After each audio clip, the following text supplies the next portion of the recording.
Okay, welcome kids. So now I hope all of you are doing great. So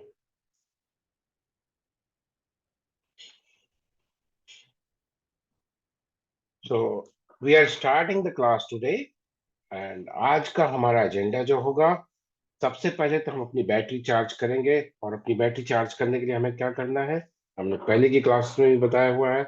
आपको अपनी पूरी body को shake करना है। तो आप खड़े होके भी कर सकते हैं, डांस कर सकते हैं, कुछ भी कर सकते हैं, सेलिब्रेट करना है बस। अपने हाथ आगे रखेंगे, ये स्टेक करेंगे अपनी बॉडी को फास्ट फास्ट, एंड ये हेलीकॉप्टर। तो हमने कर ली अपनी बैटरी चार्ज। अब हम आगे की क्लास अपनी लेके चलेंगे। और आगे की क्लास का एजेंडा आज हमारा है, हम तीन चीजों पे बात करेंगे। एक तो हम एक नई प्रोवर्ब सीखेंगे। दूसरी चीज हम ये सीखेंगे कि कुछ अ, हिंदी में बेसिकली बात करूं तो कुछ ऐसे रा के उच्चारण वाले वर्ड्स होते हैं जिसमें ज्यादातर बच्चे कंफ्यूज हो जाते हैं कि हमें वो रा कहाँ पे लगाना है। जैसे कि मैं अभी आपको एग्जांपल से दिखाऊंगा। क्रम, क्रीमी, है ना, दोनों में रा लग रहा है। कर्म, सब में रा लग रहा है, आधा रा, लेकिन कहाँ पे यूज करना है ये सोच के सारे बच्चे कंफ्यूज होते हैं। तो आज मैं इन चीजों पे, इस पे फोकस करूंगा जिससे मैं आपको ये बता पाऊं कि आप समझ पाओ कि हम कहाँ पे कैसे डिसीजन लें कि किस जगह पे कौन सा वाला राह यूज होगा। दो टॉपिक हो गए। थर्ड टॉपिक जो मैं जिस पे आज बात करेंगे उस पे एक छोटी सी प्यारी सी स्टोरी भी हम बात करेंगे। वो स्टोरी होगी सेल्फ करेक्शन के ऊपर। हम अपने अंदर कोई सुधार लेके आए तो कैसे लेके आए, किस तरह से आगे उसको बढ़ाएं।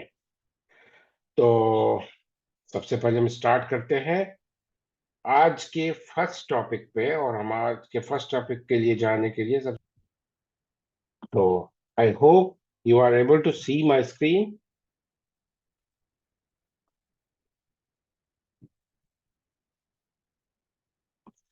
तो अब मेरी इस स्क्रीन पे आप देख पा रहे होंगे, मैंने तीन चीजें यहाँ पे लिख के रखी हुई हैं। और मैं इनको थोड़ा सा, इनके साइज को बड़ा करता हूँ जिससे आप और अच्छे से समझ पाओ इनको।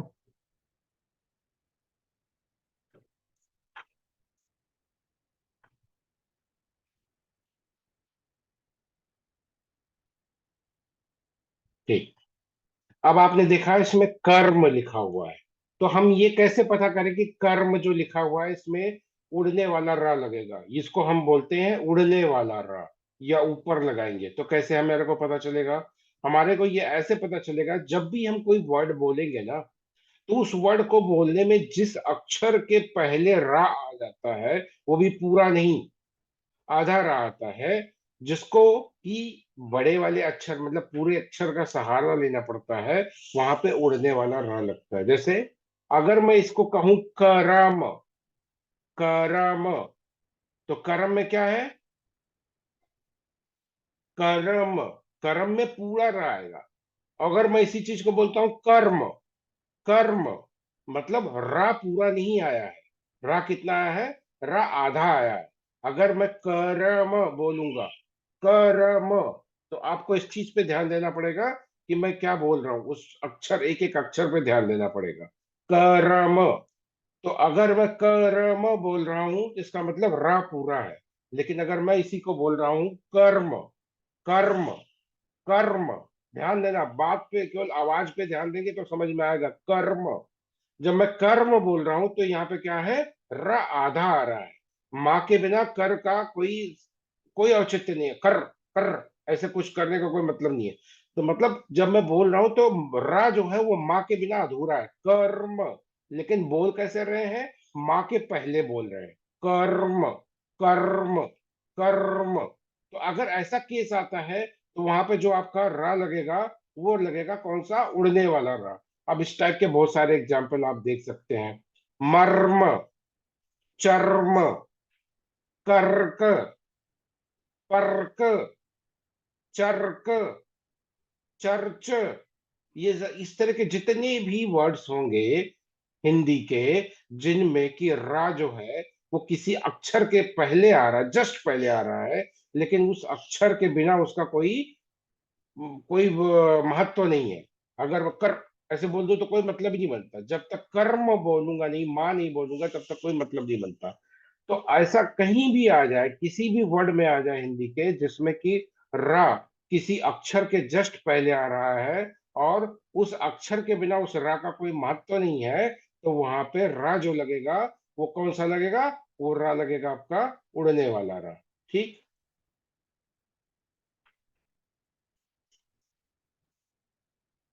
तो ये वाला रा मैंने बता दिया आपको, ये रा वही है, उड़ने वाला रा। इसके लिए जरूरत क्या है हाँ हमको समझने की कि हाँ। हाँ हाँ। हाँ बताएं, क्या कुछ पूछ रहे हैं? एक सेकेंड, एक सेकेंड, एक सेकेंड। अब मैं उसके पहले बात करूंगा, कर्म के पहले, कृमि के पहले मैं क्रम बताऊंगा। अब समझना, क्रम और कर्म दोनों बोलने में क्या डिफरेंस है। कर्म में र जो है वो माँ के पहले आ रहा है, लेकिन का के साथ नहीं आ रहा है। और जब मैं बोलता हूं क्रम, क्रम, तो क्रम में क्या हो रहा है? बिना रा के तो का काम ही नहीं चलेगा। और कैसे बोल रहे हैं हम? साथ साथ बोल रहे हैं, क्रम, क्रम, साथ साथ बोल रहे हैं। अगर मैं इसको क्रम की बजाय प्रक्रम बोलूं, या पक्रम बोलूं, या चक्रम बोलूं, चक्रम ले देते हैं, अच्छा सा थोड़ा सा शब्द है। अगर मैं चक्रम बोलूं, तो का जो है बिना रा के नहीं बोल रहे, का और रा एकदम साथ साथ मिला के बोल रहा हूं, एकदम पैरेलल बोल रहे। ठीक। तो जब ऐसी स्थिति आए कि किसी अक्षर के साथ रा को बिल्कुल मिला के पैरेलल बोल रहे हैं, तो वो क्या होता है? वहां पे हम ये क्या है, इसको स्लैंटिंग लाइन वाला रा लगाते हैं। जैसे आपने त्र पढ़ा होगा। अगर मैं आपको दिखाऊं, एक सेकेंड आपको दिखाता हूं मैं।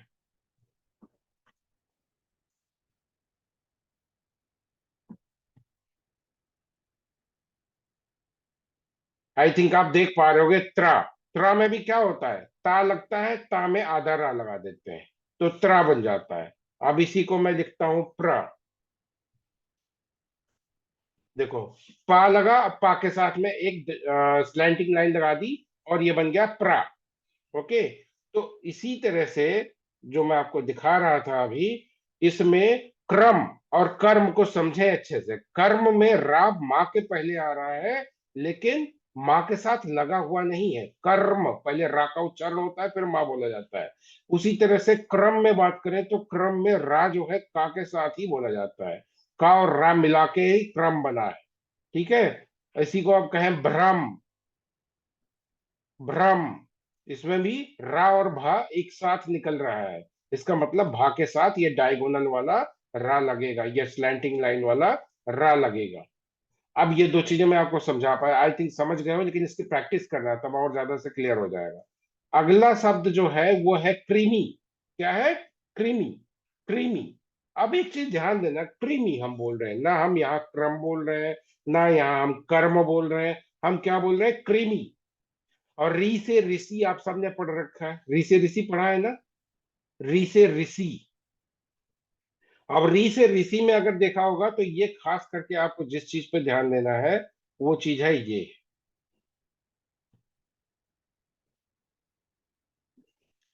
ये नीचे का री दिख रहा है आपको?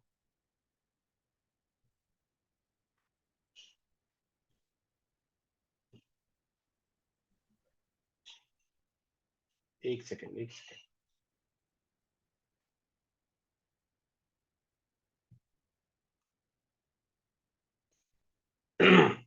हाँ, अब आप नीचे का देखो, यहाँ पे जो री लगा हुआ है, का के नीचे री लगा हुआ है, ये बेसिकली क्या कर रहा है? जो री होता है, री फॉर ऋषि, उस री को का के साथ मिला दिया, तो का और री मिलके बना क्या? Free, free.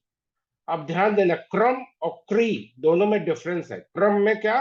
आ की मात्रा आ रही है, क्रीमी में क्या? छोटी क्री ई की मात्रा है, छोटा ऊ की मात्रा मिला के आ रही है। Creamy, creamy, creamy. तो ये बहुत समझने वाली बात है। जब आप बोलोगे बार बार इस चीज को ना, तो आपको समझ आएगा, या कोई बोलेगा तो उस पर अगर आप ध्यान दोगे तो आपको अच्छे से समझ में आएगा कि क्रीमी, क्रीमी, क्रीमी, क्रीमी है। तो री जो है का के साथ ही मिल के आ रहा है, बिल्कुल अलग नहीं है, एकदम साथ साथ आ रहा है। लेकिन यहाँ पे जो उच्चारण है वो है क्रेमी का। और क्रम क्या है? क्रम में भी साथ साथ उच्चारण आ रहा है, लेकिन इसमें आ रहा है क्रम, क्रम क्रीमी, क्रम क्रीमी, क्रम क्रीमी। सबसे आसान रास्ता है कि आपको ये तीन वर्ड जो मैंने बताए हैं, इन तीन वर्ड्स को बार बार से आंख बंद कर करके आप रिपीट करेंगे थोड़ी देर के लिए और समझने की कोशिश करेंगे, तो आपको ये समझ आ जाएगा कि क्रम और क्रीमी दोनों में डिफरेंस है और क्या लगेगा। क्रीमी में क्या लगेगा, नीचे का ये आपका छोटा वाला री लगेगा, क्रम में ये स्लैंटिंग लाइन का रा लगेगा, और कर्म तो आई थिंक एकदम सेपरेट है और क्लियर है कि अगर मैं रा को किसी अक्षर के पहले बोल रहा हूं तो कर्म है, कर्म, चर्म। तो इसमें रा जो लगेगा वो उड़ने वाला रा लगेगा, और जिस अक्षर के जस्ट पहले मैं बोल रहा हूं उस अक्षर के पहले लगेगा। तो आई होप कि मैं आपको समझा पाया हूं। अब मैं अपने नेक्स्ट टॉपिक पे चलता हूं, और आज हमारा नेक्स्ट टॉपिक जो है वो क्या है, एक प्रोवर्ब। प्रोवर्ब के बारे में पहले भी बता चुका हूं। प्रोवर्ब होती है इंग्लिश की कहावतें। जैसे हिंदी में बहुत सारी कहावतें होती हैं, वैसे इंग्लिश में भी बहुत सारी कहावतें होती हैं।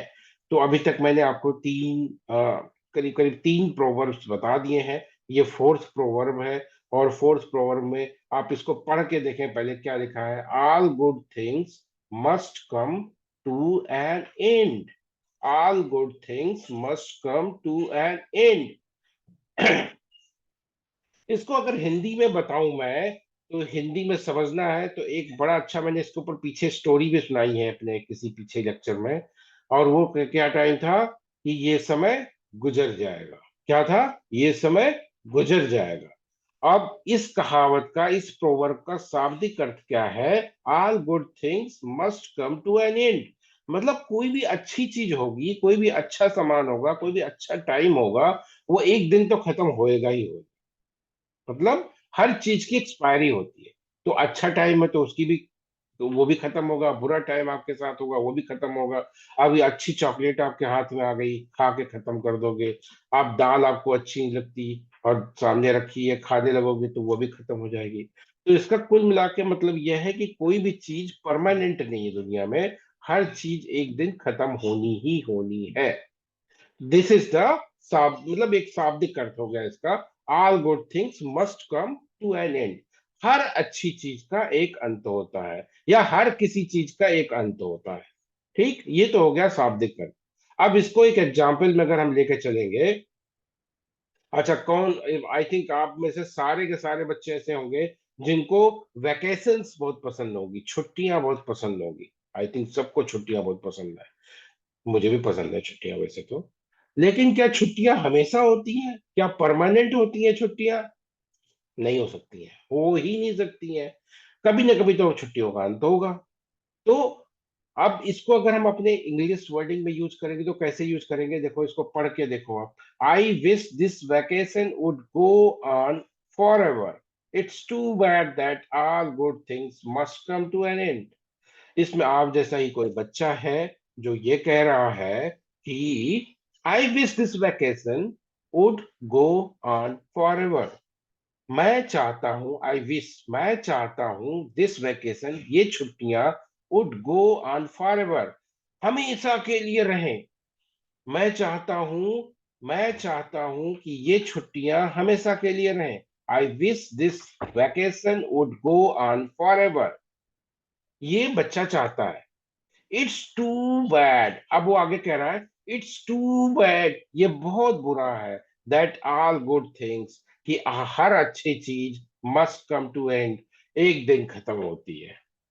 भैया तो समझदारी है, समझो कोई भी चीज परमानेंट नहीं है दुनिया में। कोई भी चीज परमानेंट नहीं है। ना तो हर दिन सूर्य अगर आ जाएगा, सुबह सुबह सन आ जाएगा तो पूरे दिन पूरे रात, कभी रात हो ही ना, हमेशा सन रहे, हो सकता है? तो दुनिया में कोई चीज परमानेंट नहीं है। पूरा मिला के इस प्रोवर्ब का मतलब यही है, all good things must come to an end. और इसका एक एग्जाम्पल मैंने बता दिया, I wish this vacation would go on forever. अब इसको मैं ऐसे भी कर सकता हूँ, I wish my this favourite chocolate will never end, I feel bad, the good things must come to an end. ऐसे भी बोल सकते हैं। ऐसे बहुत सारी चीजें हैं जिन पे आप इस प्रोवर्ब का यूज कर सकते हैं। ठीक, आई होप मैं आपको ये प्रोवर्ब भी समझा पाया हूँ। अब मैं अपने अगले टॉपिक की तरफ जाता हूँ, और जो मेरा अगला टॉपिक है वो बहुत ही इंटरेस्टिंग है। और वो टॉपिक है वैल्यू। उसको हम सिंपल एक लाइनर में अगर मैं बोलूंगा उसको, वो अब प्रोवर्ब तो नहीं कहूंगा लेकिन एक लाइनर में बोलूंगा, value of self correction. Value of self correction. अगर आप अपने में रोज सुधार करते हो, कुछ भी थोड़ा थोड़ा भी सुधार करते हो, तो उसकी जो वैल्यू होती है, उसकी जो क्रेडिट होती है, वो सुपर्ब होती है। आपके लाइफ को बहुत ज्यादा इंप्रूव कर देती है। अब इसका छोटा सा एक एग्जांपल अगर मैं आपको बताना चाहूँ तो बताऊंगा। आपने शहद की मक्खियां देखी होंगी। शहद की मक्खियां जब स्टार्ट करती हैं अपना घर बनाना, तो स्टार्टिंग में बड़ा थोड़ी सी जगह पे ढेर सारी मक्खियां इकट्ठी हो जाती हैं, फिर धीरे धीरे धीरे धीरे सेल्फ करेक्शन करते करते बनाते बनाते एक बड़ा गजब का नमूना बना के तैयार करती हैं। आपने बया पक्षी का नाम सुना होगा। आप गूगल पे ढूंढोगे बया पक्षी तो उसके बारे में भी आपको पता चलेगा।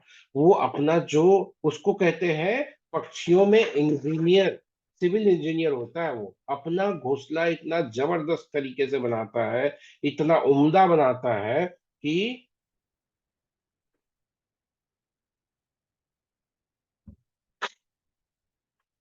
1 सेकेंड। हाँ, तो मैं बात कर रहा था बया पक्षी की। बया पक्षी जो होता है वो होता है पक्षियों का इंजीनियर, सिविल इंजीनियर। वो इतनी इतनी अच्छे तरीके से अपना घर बनाता है, आप गूगल पे ढूंढ के देखेंगे बया पक्षी का घर कैसा होता है। कि वैसा घर बनाने के लिए अगर किसी इंसान को भी कहा जाए ना, तो उसको भी बहुत सारी मेहनत करनी पड़ेगी, बहुत सारी चीजें अरेंज करनी पड़ेंगी, तब शायद वो इतना अच्छा से परफॉर्म कर पाएगा। तो अब इसी तरह के मतलब आप अपनी लाइफ में देखो ना, आप स्टार्ट किया, आपने जब पढ़ना शुरू किया होगा, तो क्या सीधे सीधे क्या बनाना स्टार्ट कर दिया? सीधे सीधे 100 और 1000 की कैलकुलेशंस करना स्टार्ट कर दिया? नहीं ना। उसके लिए क्या किया? आप सब स्टार्टिंग में पहले जीरो बनाते रहे होगे, तो वो जीरो भी टेढ़ा मेढ़ा बनता रहा होगा। फिर आपने धीरे धीरे धीरे धीरे धीरे धीरे करेक्शन करना शुरू किया। पहले जीरो बनाया तो वो पता चला कि वो पाकिस्तान का नक्शा बन रहा है, मैप बन रहा है। फिर आपने और करेक्ट किया उसको, थोड़ा हिंदुस्तान का नक्शा बनने लगा, और करेक्ट किया तो श्रीलंका बनने लगा। फिर और करेक्ट किया तो वो सर्कल प्रॉपर आपके बनना शुरू हुआ। तो लेकिन आपने कभी हार मानी? नहीं मानी। अगर हार मान के बैठ जाते तो शायद श्रीलंका पे अटक के रह जाते, है ना। लेकिन जब वर्ड को क्लियर करना है, वर्ड को रीच करना है, तो आपको परफेक्शन तो लाना पड़ेगा। और सेल्फ करेक्शन अपने साथ रोज के रोज प्रैक्टिस करनी पड़ेगी सेल्फ करेक्शन पे। ऐसे ही अपनी लाइफ में कोई भी चीज, अगर आपका कोई भी सब्जेक्ट है या कोई भी ऐसी स्किल है जो आपको पानी है, जिसमें आपको महारत हासिल करनी है, तो वो एक दिन में सही नहीं होती है। उसे लगातार प्रयासों से, लगातार अपने प्रयासों से, अपनी सेल्फ करेक्शन की स्किल से उसको संवारना पड़ता है, सुधारना पड़ता है। तब जाके आपकी वो स्किल निखर के आती है। आपने कभी देखा हो कुम्हार को? कुम्हार अगर कोई बर्तन बनाता है ना, तो कितनी मेहनत करता है। वो बार बार अपने बर्तन को संभालता है, गीली मिट्टी हाथ में थोड़ा पानी लगा करके, सहारा दे दे करके धीरे धीरे धीरे धीरे बर्तन को एक प्यारा सा आकार खड़ा करके देता है। क्या करता है? वो लगातार प्रयास करता है सुधारने का, लगातार प्रयास करता है करेक्शन करने का, और इतना प्यारा सा घड़ा, इतना प्यारा सा खिलौना बना के तैयार करता है। उसी तरह से अगर अपनी लाइफ को आपको सुधारना है, अपने टारगेट पे कुछ अचीव करना है, तो आपको ये करना ही करना पड़ेगा कि अपनी लाइफ में आप कुछ ना कुछ सुधार इस तरह से करते जाएं, इस तरह से कुछ ना कुछ करते जाएं अपने नित्य प्रति के काम को, कि वो सुधरता चला जाए। अब मैं एक स्टोरी, छोटी सी स्टोरी सुनाता हूँ। एक क्लास थी, और उस क्लास में बहुत सारे बच्चे थे जो कि बहुत दिनों से डांस सीखने जाते थे। और वो काफी हद तक परफेक्ट हो गए थे और बहुत अच्छा डांस करते थे। अब उस क्लास में एक दिन एक नया बच्चा, एक नई बच्ची छोटी सी राधा नाम की आई, और उसने एडमिशन लिया। और वो बिल्कुल छोटे उसकी जो है चावल की बच्ची थी, तो वो बहुत ज्यादा पैसे नहीं थे उसके पास, और वो वहां पे आई सीखने के लिए। अब जब वो पहले दिन उसने डांस करना शुरू किया, वो गिर गई चक्कर खा के, क्योंकि उसने पहले कभी डांस तो किया नहीं था, थोड़ा बहुत किया था, वो उतना अच्छा नहीं किया था। तो सब उसका मजाक उड़ा रहे थे, लेकिन उसने किसी को रिस्पॉन्ड नहीं किया, बस वो प्रयास करती रही, प्रयास करती रही, प्रयास करती रही। रोज आती, रोज प्रयास करती, घर जाती, घर पे भी जब उसको समय मिलता प्रयास करती। ऐसे करते करते करते करते कई महीने गुजर गए। लोग उसके ऊपर हंसते थे, उसका मजाक उड़ाते थे, उसके कपड़ों पे मजाक उड़ाते थे, लेकिन उसमें उसने कभी उस पर ध्यान नहीं दिया, क्योंकि उसका फोकस था कि मुझे अपने आप को इम्प्रूव करना है। I am not going to compare myself with anyone. मुझे किसी से अपने आप को कंपेयर नहीं करना है, मुझे कंपेयर करना है अपने आप को खुद से। और उसने ये अनवरत प्रयास अपनी लाइफ में जारी रखा, और ये प्रयास करते करते 1 साल बीत गए। 1 साल का समय बीतने के बाद एक दिन की बात है कि उनके स्कूल में एक बहुत बड़े गुरुजी आए डांस के, और उन्होंने कहा कि आज हम आपके बच्चों को देखेंगे कि कौन सबसे अच्छा परफॉर्म कर रहा है, और जो सबसे अच्छा परफॉर्म कर रहा होगा उसको हम अपने साथ लेके जाएंगे अपने बड़े गुरुकुल। अब जो राधा थी, राधा का नंबर सबसे लास्ट में इसलिए रखा गया कि ये तो सबसे आखिर में आई है, इसको क्या पता होगा। और सारे बच्चे हंसते थे उसके ऊपर। लेकिन जो सिखाते थे गुरुजी, उनको पता था कि इस बच्ची के अंदर कितना टैलेंट है। अब उन्होंने क्या किया कि ठीक है भाई, सारे जो होशियार बच्चे पहले के थे उनको ला ला के खड़ा किया, उनके डांस करवाए। और जब वो बच्ची गई ना, तो उस बच्ची से गुरुजी ने बस इतना कहा, बेटा तेरे पास खोने के लिए कुछ नहीं है, और तूने रोज कोशिश की है अपने आप को सुधारने की, रोज कोशिश की है अपने आप को सुधारने की। तो आज जब तू डांस करना, तो बस ये सोच के करना कि आज तू फिर से अपने आप को एक बार सुधारने की कोशिश कर रही है। तुझे किसी के सेलेक्ट होने का कोई डर नहीं है, ना सेलेक्ट होने का कोई डर नहीं है। बस तू आज फिर से कोशिश करना कि तू अपने आप को सुधार रही है। एंड क्या हुआ, वो स्टेज पे गई, सबको प्रणाम किया, स्टेज को नमन किया। और जब उसने डांस करना स्टार्ट किया ना, वो भूल गई कि मैं राधा हूं, वो भूल गई कि ये स्टेज है, वो भूल गई कि ये कंपटीशन है। बस उसने एकदम भूल के, एकदम पूरी तरह से, कहते नहीं, ध्यान में आके उसने डांस करना स्टार्ट किया। और उस दिन उसने जो डांस किया ना, अनवरत, जो लोग उसकी हंसी उड़ाते थे, उसका मजाक उड़ाते थे, जब उसका डांस कंप्लीट हुआ और वो स्टेज पे गिरी, सारे के सारे खड़े होकर के तालियां बजा रहे थे, तालियां बजा रहे थे, तालियां बजा रहे थे, और कोई रुकने का नाम ही नहीं ले रहा था। बाद में उस बच्ची का सिलेक्शन होता है, और जो गुरु जी आए थे बड़े, उन्होंने उसे अपने गुरुकुल में दाखिला दिया। अब अब सोचो कि सेल्फ करेक्शन उसने किया बिना इस चीज का ध्यान दिए हुए कि लोग मेरे ऊपर हंस रहे हैं, लोग मेरा मजाक उड़ा रहे हैं, लोग मेरे कपड़े देख रहे हैं। लेकिन उसने अनवरत प्रयास किया, और वो एक बहुत बड़ी सक्सेस हासिल करी। तो कभी भी बिना उम्मीद के जब अनवरत आप अपने आप को सेल्फ करेक्शन करते रहते हो, रेगुलर करते रहते हो, तो एक दिन जब चमक के बाहर आते हो ना, तो वो चमक देख करके लोग ना, उनकी आंखें चौंधिया जाती हैं। जैसे सूरज को लगातार देखो तो देख नहीं सकते हो, वैसे ऐसे इंसान को देख कर कि उन बंदों की आंखें चकमका जाती हैं कि है, ये कल ऐसा था और आज ऐसे कैसे हो गया। तो आपको अपने आप को सेल्फ करेक्शन करते रहना है, सेल्फ करेक्शन करते रहना है, अपने आप में रोज थोड़ा थोड़ा सुधार करते रहना है, and you will be awesome. So thank you my dear friends, little friends, छोटे छोटे रसगुल्लों, अच्छे से पढ़ाई करते रहो, अच्छा अच्छा सीखते रहो, और you will be awesome.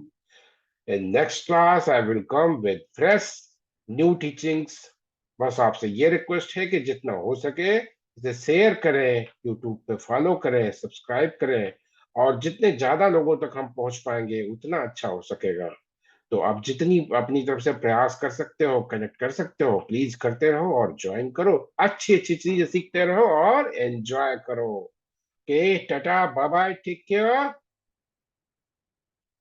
And have a good day.